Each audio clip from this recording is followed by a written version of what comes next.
그러므로 주 안에서 갇힌 내가 너희를 구원하노니 너희가 부르심을 받은 일에 합당하게 행하여 모든 겸손과 온유로 하고 오래 참음으로 사랑 가운데서 서로 용납하고 평안에 매는 줄로 성령이 하나 되게 하신 것을 힘써 지키라.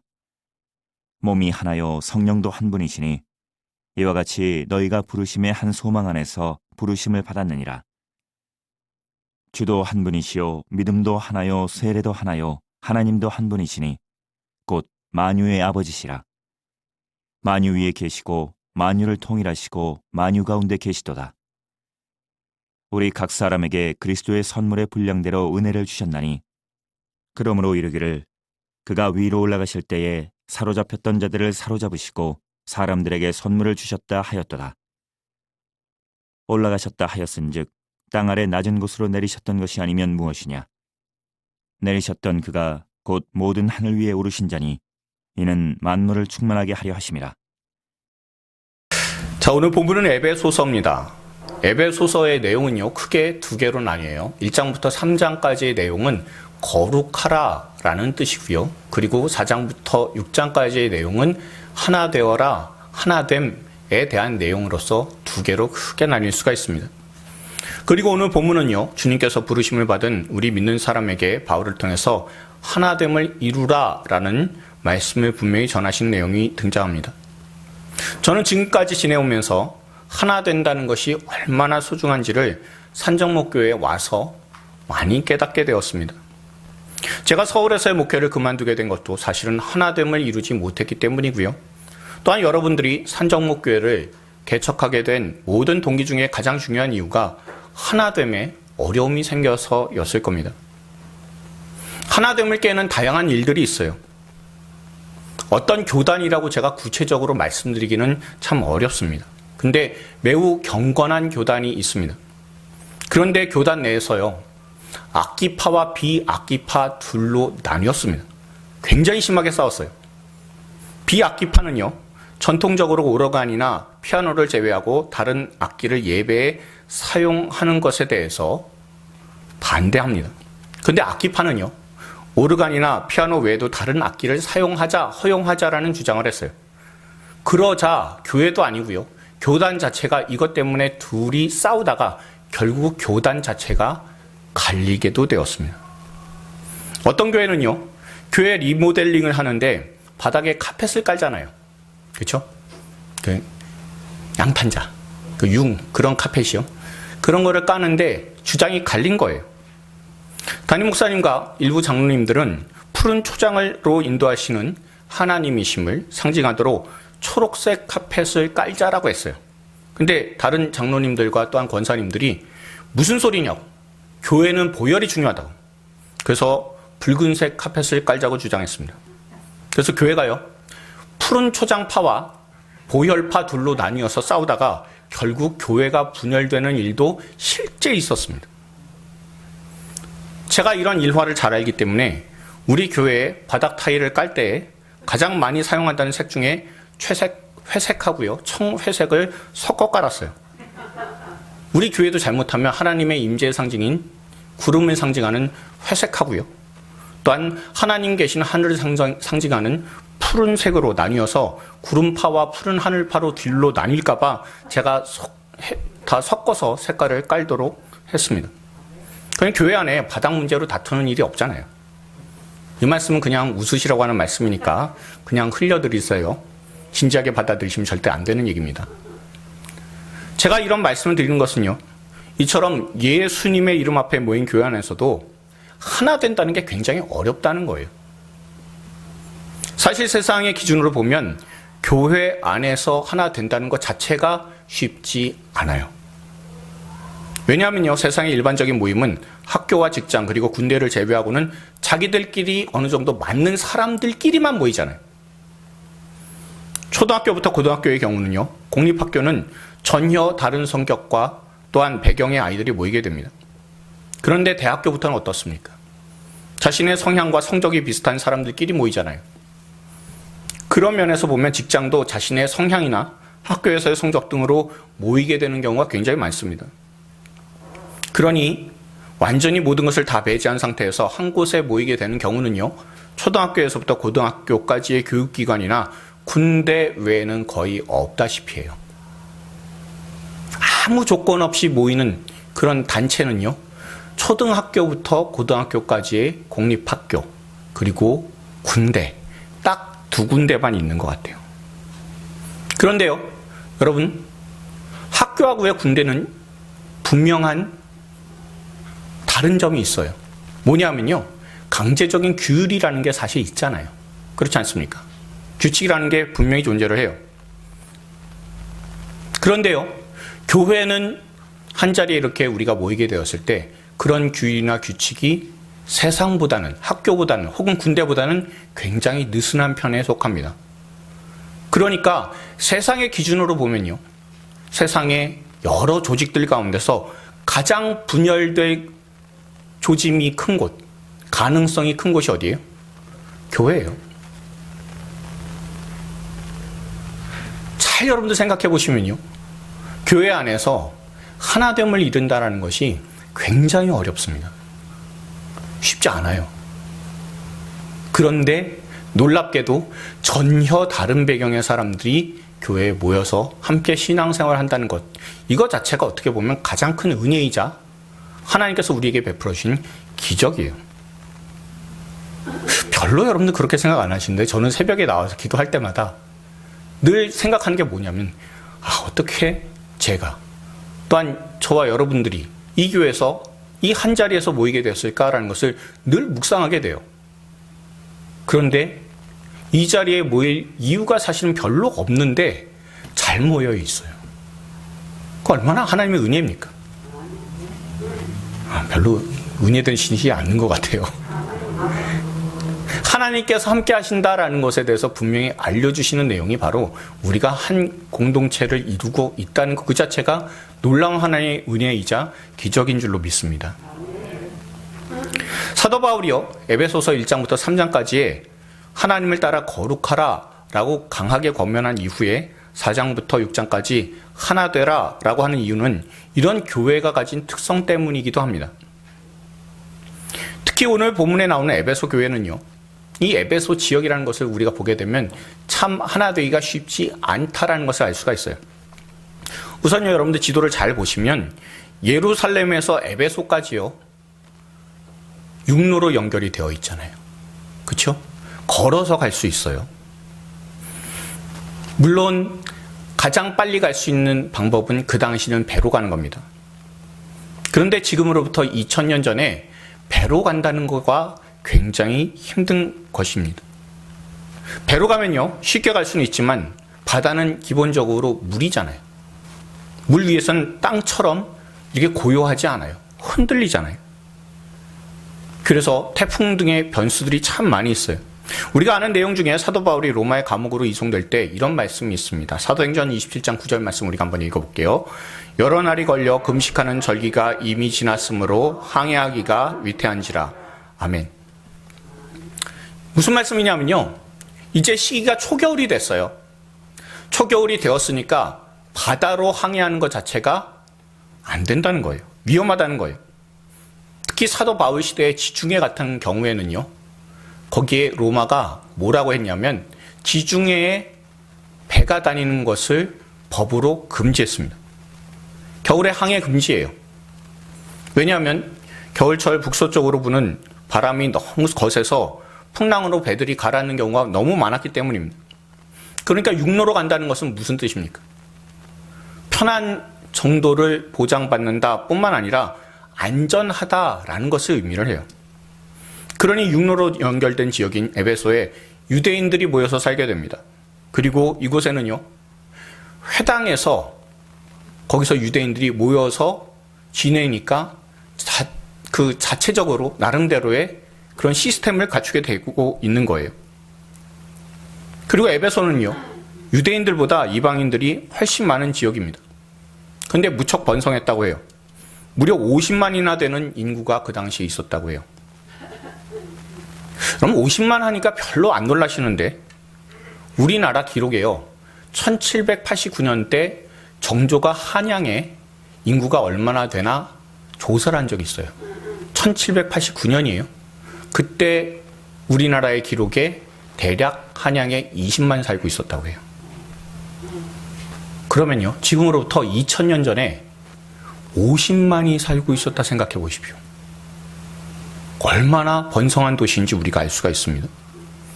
거기에 이방 문화가 가득해서요, 에베소 도시 여기저기에 우상 숭배를 하는 이방 신전이 잔뜩 있었다고 해요.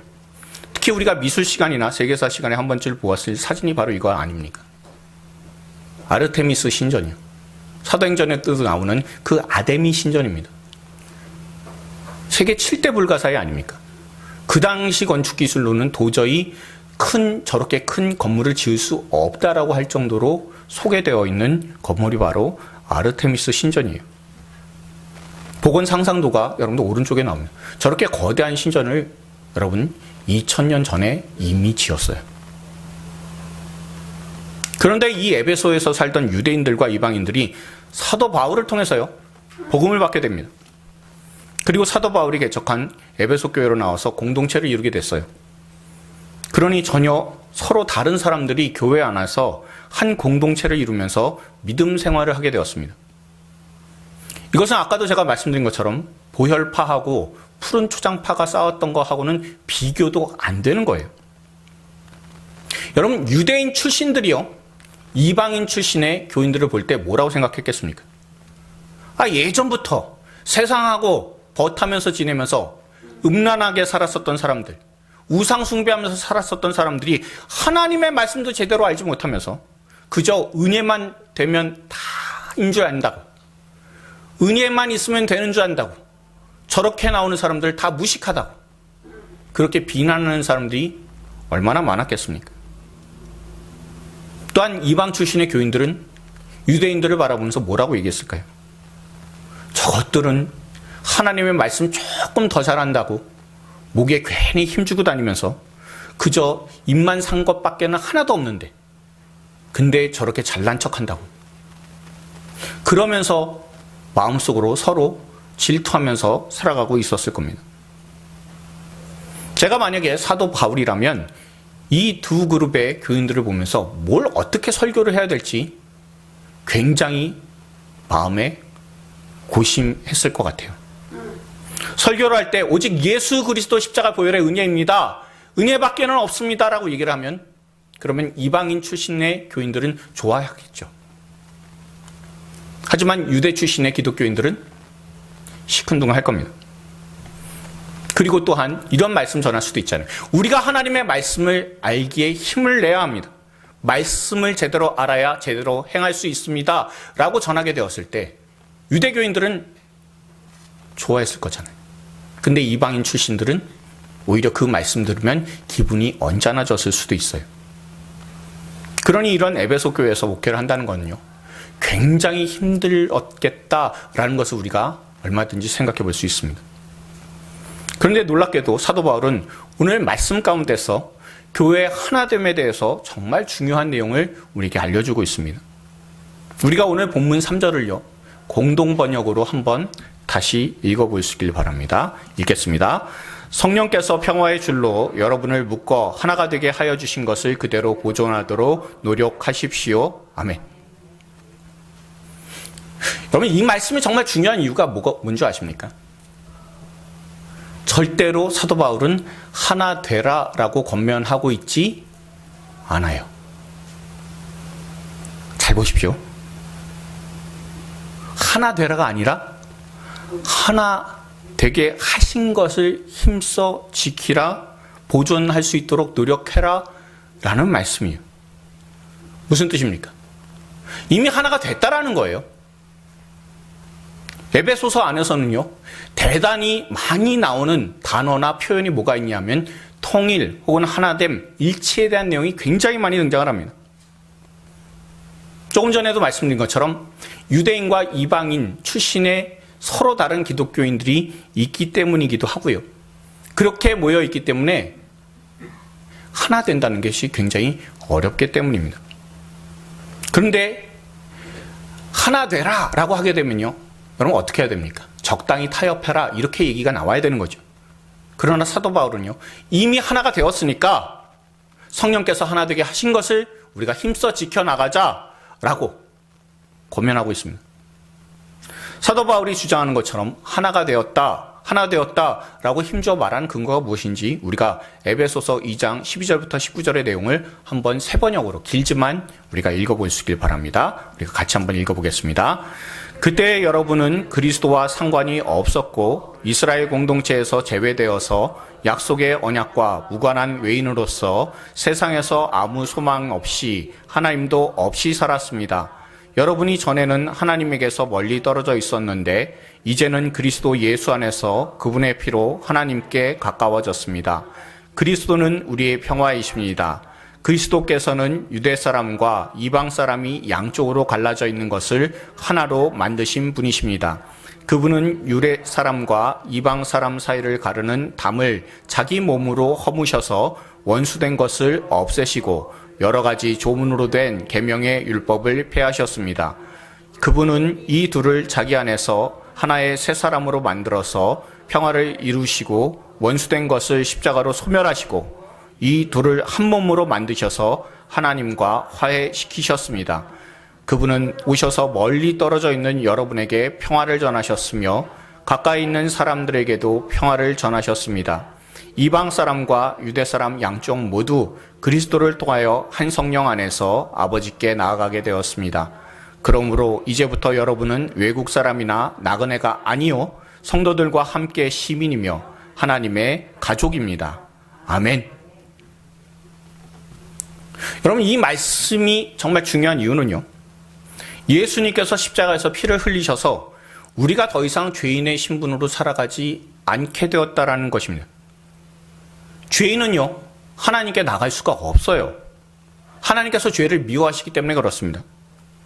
그러나 하나님께서는 죄를 지은 사람이 용서를 받을 수 있도록 짐승의 생명을 희생시켜서 그 피로 용서를 받는 제사를 가르쳐 주셨습니다. 그런데 양과 소의 짐승을 희생하는 그런 피로서는요, 자신이 하나님께 지은 죄 하나만 대속받을 수 있어요. 동일한 죄를 다시 저지르거나 다른 종류의 죄를 저지르면 한 건마다 제사를 드려야 한다라고 제가 전에 말씀을 드렸습니다. 그렇게 해서 하나님께 죄를 용서받아 하나님께 가까이 나아갈 수 있도록 하나님께서는 동물 제사를 알려주셨습니다. 그런데 하나님께서 정하신 때에 예수님께서 오셔서 자신이 십자가에서 피를 흘려주셔서 더 이상 죄를 용서를 받기 위해 짐승 제사를 지내지 않아도 되게 만들어주셨습니다. 그리고 지난주에 말씀드린 것처럼 주님의 피, 예수님의 보혈은요, 영원하신 하나님의 피잖아요. 영원히 변하지 않는 피이기 때문에 그래서 단번에 들이신 예수님의 십자가의 제사로 인해서 예수님의 피의 권세를, 그 보혈의 권능을 믿는 사람들에게 언제든지 하나님께서 죄를 용서해 주시는 은혜를 받게 해주셨습니다. 죄를 지은 사람은 누구나 하나님과 원수가 돼요. 그런데 주님께서는 십자가에서 보혈을 흘려주심으로 하나님과 원수되어서 담을 쌓았었던 모든 것들을 다 허물어 주셨고 다시 하나님께 나아가서 하나님의 가족이 될 수 있는 그런 놀라운 은혜를 십자가의 보혈로 이루어 내셨습니다. 본래 여러분들 읽으신 이 말씀처럼 유대인이든 이방인이든 사실은 다 죄인이에요. 유대인은 어떤 사람입니까? 하나님의 말씀을 좀 아는 죄인이에요. 그런데 이방인은 하나님의 말씀과 하나님에 대해서 전혀 모르는 죄인입니다. 그러면 여러분, 이 죄인 두 부류가 있는데 누가 더 나쁜 죄인입니까? 물론 하나님의 생판 모르고 살아가는 그런 더 악한 죄를 지을 수 있는 사람들이 세상에는 얼마든지 있어요. 불륜을 통해서 남의 가정을 파괴를 하고요. 또한 보이스피싱 등을 통해 남의 재산을 다 털어먹고 그 피해를 입은 사람이 자살에게 이르게까지 해서 목숨을 빼앗는다 하더라도 그래도 이런 사람들은 다 자신의 마음만 시원하면 돼요. 안 걸리면 죄가 아니라고 생각을 해요. 그러니 지금도 세상은 죄가 판을 칩니다. 그런데 하나님의 말씀을 잘 안다고 하는 사람들은 말씀을 교묘하게 이용해서 죄를 짓습니다. 예수님 당시에 하나님께서 알려주신 귀한 계명이 있잖아요. 내 부모를 공경하라라는 10계명 중에 5번째 계명이에요. 이런 말씀이 있음에도 불구하고 유대인들은 교묘하게 이 말씀을 이용하게 됩니다. 부모님들 가운데 돈도 떨어지고 힘도 떨어진 부모가 찾아와서 얘야, 네가 갖고 있는 그 양들 가운데 딱 한 마리만 주면 어떻겠니? 내가 요즘 너무 돈이 궁해서 저 양 한 마리만 내가 가지고 저 양 가지고 내가 조금이라도 용돈이라도 좀 벌었으면 좋겠구나 라고 이야기를 해요. 그러면 그 자식들이 어떻게 해요? 고르반이라고, 하나님께 드릴 거라고, 그러니 부모님께 드릴 양은 없습니다라고 거절하게 됩니다. 고르반이라고 하는 말을 듣게 되면요, 부모들은 하나님께 드릴 거니까 물러설 수밖에 없어요. 그렇다고 해서 그 자식이 그 양을 하나님께 드리지 않는 경우가 너무나 많았다는 거예요. 아주 교묘하게 죄를 짓잖아요. 그러니 하나님의 기준으로 하면 모두가 다 죄인이다라는 거예요. 그런데 주님의 피로 하나님과 죄인이 가까워졌어요. 하나님께서는 죄인인 사람이 아무리 수고하고 노력해도 눈도 깜빡 안 하시는 분이세요. 하지만 예수님의 보혈에는, 예수님의 피에는 반응을 하십니다. 내 아들의 피라고, 내 아들의 피가 너에게 발라져 있기 때문에 내가 너를 돌보겠다라고 하시는 겁니다. 죄인인 사람과 거룩하신 하나님이 하나가 될 수 있도록 예수님의 생명, 예수님의 피가 놀라운 능력을 행한 거예요. 하나가 도저히 될 수 없는 하나님과 죄인인 사람과 하나가 됐잖아요. 예수님의 피로요. 그런데 어떻게 같은 죄인인 유대인과 이방인이 하나가 되지 못하게 되냐고. 그렇게 우리에게 이 말씀을 전해주고 있는 겁니다. 절대 우리는 하나가 될 수 없어라고 하는 사탄의 속임수에 넘어가지 말라라는 겁니다. 그리스도의 피로 하나님의 권속, 곧 하나님의 가족이 되었으니까 서로 분열하는 것은 가족끼리 그래서는 안 된다라고 힘을 주어서 알려주고 있는 겁니다. 이렇게 하나 되게 하는 것에 방해가 되는 것 중에는 사탄이 아니라 이단도 있어요. 특히 신천지는 교회 안에 몰려 들어와서 교회에 틈이 없는지 지켜보고 확인하게 돼요. 우리 교회에 참 이상한 일이 있는 거 아세요? 제가 오전에 설교를 하고요, 오후에 한 3시 정도 되면 유튜브에 영상이 올라가도록 영상을 편집해서 업로드합니다. 그런데 이단에 대해서 강조하는 설교를 하면 하루밖에 안 지났는데 조회수가 50회, 60회가 넘어가요. 제 설교는 이단에 대한 내용들이 없으면요, 대략 한 20번 정도 돼요. 조회수가 20번 남짓한데 이상하게 이단에 대해서 설교만 했다 하면 5, 60회는 그냥 넘어갑니다. 지난 10월 23일 날 설교, 그때도 이단에 대해서 설교한 적이 있어요. 찾아보시면 대략 조회수가 80회에 이른다라는 것을 보실 수가 있으실 거예요. 제가 생각하게 돼요. 우리 교회 안에 무슨 도청장치가 있나? 아니면 사람 도청장치가 있나? 저는요, 제 설교를 우리 교인들께서 2번, 3번 들으실 거라고 생각 안 해요. 저도 제 설교 찾아서 듣지 않아요. 그러니까 조회수가 대략 한 20회 남짓 돼요. 그런데 이단에 대해서 언급만 하면 평상시보다 훨씬 많아져요. 어떻게 해서든지 우리 교회를 엿보고 갈라놓고자 하는 그런 시도임을, 준비 작업을 하고 있음을 알 수가 있습니다. 그러면요, 오늘도 이단에 대해서 제가 언급을 했으니까 조회수가 오를까요? 아니면 티 안 내야 되니까 조회수가 그대로일까요? 어떻게 생각하십니까? 그런데 에베소 교회는요, 이거보다 훨씬 더 심각해요. 우리 교회는 몰래 분열시키고자 엿보고 있는 상황이지만 에베소 교회는 대놓고 이방인 교인과 유대인 출신 교인들이 서로 갈라져 있는 거예요. 이런 상황에 마귀는 늘 마음에 이런 생각을 품게 했을 겁니다. 절대 이방인과 유대인은 하나가 될 수 없다고. 아무리 예수님의 보혈로 서로 하나 되게 하셨다고 바울이 힘주어 설교를 한다고 해도 실제는 안 그렇잖아. 그러니 바울이 한 말은 모두가 다 거짓말이라고. 교회 안에서는 무엇이든지 다 기득권 싸움이라고. 기득권 싸움에서 밀리지 않도록 노력해야 된다고. 세상에서 밀리면서 교회에서까지 밀리면 얼마나 억울하냐고. 그러니까 교회 안에서 싸워서라도 네 목소리를 높이라고. 그렇게 얼마든지 사람들을 교활하게, 교묘하게 꼬드기고 있었을 겁니다. 그런데 사도 바울은요, 오늘 말씀을 통해서 너희는 이미 예수님의 피로 하나가 되었다고. 절대 속지 말라고. 너는 십자가 보혈로 하나님의 가족이 된 사람들이라고. 그렇게 분명히 힘주어서 말씀을 선포하고 있습니다. 여러분, 어둠 속에 빛나는 등불을 들고 라는 책이 있어요. 스티븐 메트카프 선교사의 일대기입니다. 이 스티븐 메트카프 선교사님은요, 영국 사람이에요. 근데 중국에서 태어나 10대 때 2차 대전을 겪게 되었습니다. 그리고 일본군 포로 수용소에 끌려가게 되었어요.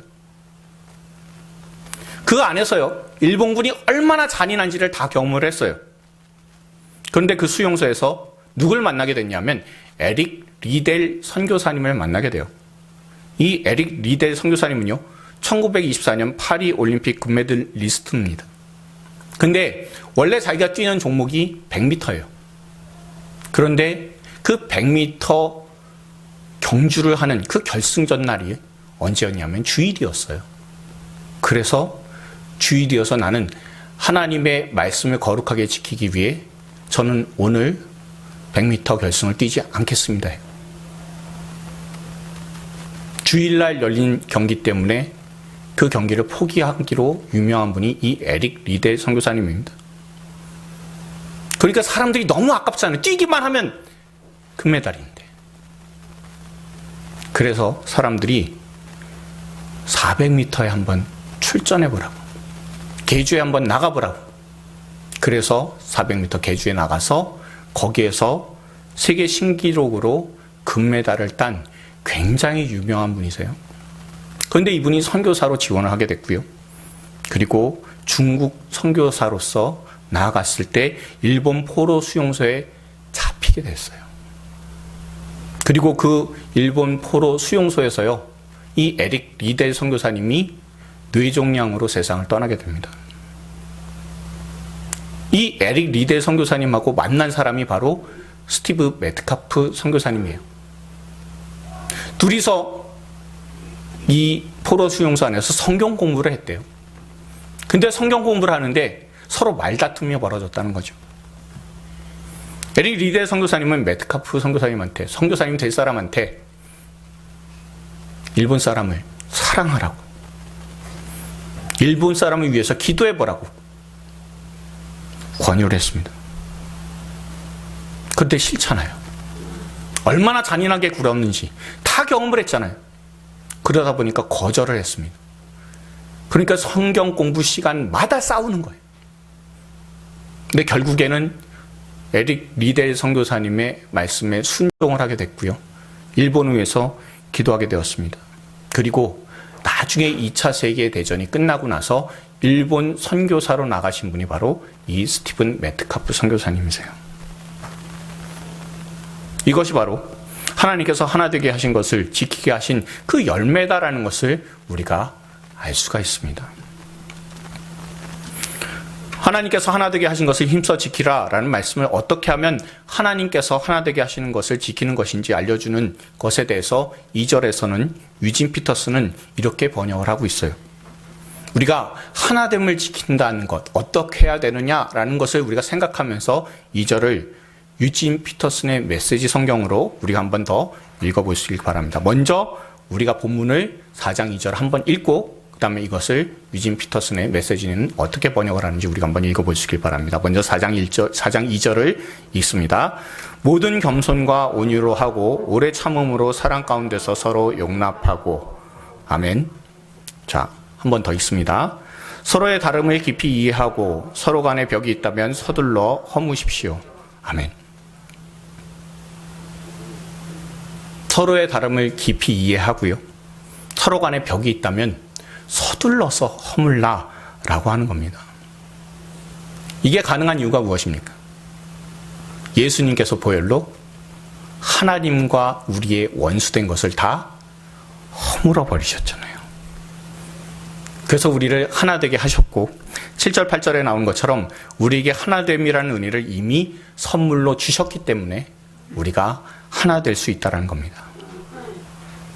여러분, 이 번역을 보시면 우리에게 친숙한 내용이 나오죠. 세상은 서로의 다름을 이해하라라는 말을 요즘에 참 많이 해요. 그렇지 않습니까? 그런데 서로의 다름을 이해하는 것에서 그치지 하나 되라라는 쪽으로 나아가지는 않습니다. 그저 다르다는 것만 인정하고 서로 싸우지 말자, 이 수준이 세상에서 이야기하는 내용입니다. 하지만 우리 하나님께서는 서로의 다름에 대해서 깊이 이해하라는 거예요. 그리고 거룩하신 하나님과 죄인인 사람이 아주 다른 것처럼 매우 다르다라는 것을 우리가 서로 이해할 수 있어야 된다라고. 그렇게 이해할 때 하나됨의 시작이 이루어지게 된다라고 말씀하고 있습니다. 그런데 이런 도저히 본질적으로 아예 다름에도 불구하고 우리 주님께서 믿는 우리를 죄로부터 구원하시고자 죄인인 우리의 모습과 똑같은 모습으로 세상에 오신 거예요. 하나님께서 사람으로 오셨다는 것은 그것은 하나님께서 우리를 먼저 깊이 이해하시고 공감하시고자 먼저 하나님 쪽에서 죄를 지은 사람 쪽에서가 아니라 먼저 하나님 쪽에서 그렇게 예수님이 사람의 몸으로 오시도록 행하셨다는 거예요. 그래서 세상에 오실 때 예수님은 어떤 모습으로 오셨습니까? 사람들과 똑같은 모습으로 태어나시기 위해 오셨는데 세상 모든 사람들이, 많은 사람들이 가난하기 때문에 가난한 사람의 그런 피줄을 통해서 오셨고요. 그리고 가장 가난하고 애처로운 모습으로 태어나셔서 우리 중에 가장 힘들고 어려운 사람의 마음을 깊이 이해해 주셨습니다. 집안의 원래 가장이었던 요셉이 너무 이른 나이에 소천을 하자 소년 가장으로서 집안의 다양한 일들을 했어야 됐습니다. 아마도 가업을 이은 몫으로서 청소년 시기 때부터 예수님께서는 일하셨을 것이다 라는 것이 많은 학자들의 주장이기도 해요. 또한 아무런 죄가 없으심에도 사람들을 더욱더 깊이 이해하시고 죄인과 똑같이 되셔서 죄인의 왕이 되시기 위해 예수님께서 직접 세례를 받으셨습니다. 예수님이 죄가 없으신데 세례를 왜 받으셔야 됩니까? 사람과 똑같이 되시기 위해 세례도 받으셨어요. 이후에 3년 동안 공생애를 사시면서 사람들의 병들을 고치시면서 죄가 가져다 준 사람들의 아픔이 무엇인지 직접 다 공감하시고 체험하시게 됐고요.